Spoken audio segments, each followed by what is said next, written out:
Hello guys, আসসালামু আলাইকুম। কেমন আছেন সবাই? আশা করি আল্লাহর রহমতে আপনারা সবাই ভালো আছেন এবং আপনাদের দোয়ায় আমিও অনেক অনেক ভালো আছি। গাইস, ইতিমধ্যে আপনারা সম্পত্তি ও নামাজ নাটকটির 5 নাম্বার পর্বটি দেখে শেষ করে ফেলেছেন। আর সম্পত্তি ও নামাজ নাটকটির 6 নাম্বার পর্বটি কবে আসতে চলেছে তা জানতে পারবেন আজকের এই ভিডিওতে। তাই ভিডিওটি টানাটানি না করে শেষ পর্যন্ত দেখতে থাকেন। আর গাইস, সম্পত্তি ও নামাজ নাটকের 5 নাম্বার পর্বটি আপনাদের কাছে কিরকম লেগেছে কমেন্টে জানাবেন।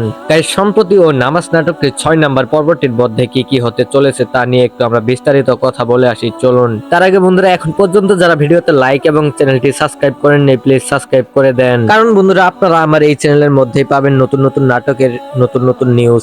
যাই হোক গাইস, এখন আমরা চলে যাই সম্পত্তি ও নামাজ নাটকটির 6 নাম্বার পর্বটির মধ্যে আসলে কি কি হতে চলেছে। গাইস, সম্পত্তি ও নামাজ নাটকটির 5 নাম্বার পর্বটির মধ্যে আমরা দেখতে পাই যে লতিফের খালাতো বোন এবং লতিফের মা মিলে সাবিনার ছোট ভাই হাফেজকে চক্রান্ত করে রাতের বেলা তাদের বাড়িতে ধরে নিয়ে যায়। আর সম্পত্তি ও নামাজ নাটকটির 5 নাম্বার পর্বটির মধ্যে আমরা এটাও দেখতে পাই যে মরিয়মকে তার মামা এবং মামি মিলে শহরে যাওয়ার জন্য অনেক চাপ দেয়, কিন্তু মরিয়ম যাইতে চায় না, কারণ মরিয়মের মনে তো অন্য কিছু চলতেছে। আর 6 নাম্বার পর্বটির মধ্যে আমরা এসব দেখতে পারবো সে কেন যাইতে চায় না। আর অন্যদিকে লতিফ সাবিনাকে জোর করে বিয়ে করবে। আর গাইস, সম্পত্তি ও নামাজ নাটকটির 6 নাম্বার পর্বটি আপলোড করা হবে 23শে মার্চ দুপুর 12টার সময় শুধুমাত্র ইগল ড্রামা সিরিজ ইউটিউব চ্যানেলে। তাই বন্ধুরা, সম্পত্তি ও নামাজ নাটকটির 6 নাম্বার পর্বটি মিস করতে না চাইলে 23শে মার্চ দুপুর 12টার সময় চোখ রাখুন ইগল ড্রামা সিরিজ ইউটিউব চ্যানেলের উপর।